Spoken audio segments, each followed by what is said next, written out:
भुवन one विभाग तरफ अनुष्ठित हो जाइछि जंगल निया प्रतिरोध संपर्कित सचेतनता कार्यक्रम। तेबे ग्रीष्म ऋतु आसुथिबारु ए ग्रीष्म ऋतु अनेक जंगल में अग्निकांड देखा मिलता है, जोंथिपाई क्षयक्षति मध्य होइथाय।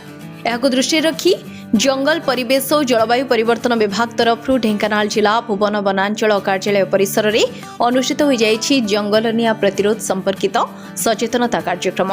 यह कार्यक्रम भुवन वनांचल अधिकारी राकेश सलाई अध्यक्षतार अनुष्ठित होता बेले यह सचेतनता कार्यक्रम में जोग देते अग्निशम बाहिनी अधिकारी, वन विभाग अधिकारी समेत ग्राम्य जंगल सुरक्षा समितिर सभापति और संपादक।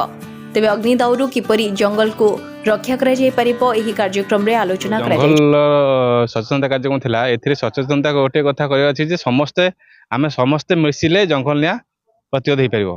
गोटे सचेतनता हला समस्ते को अनुरोध जे जंगल निया देखले मते हमको कॉल करो। जंगल को किभली निया दाउर रक्षा करबा ई ग्रीष्म ऋतु रे सेही विषय रे आमे आज सचेतनता लोक मानन को डाकी सचेतनता गोटे कार्यक्रम करिछु और लोक मानन को मध्य रे किभली जंगल को निया दाउर रक्षा करबा खरा सीजन रे सेति आमे सचेतन करछु।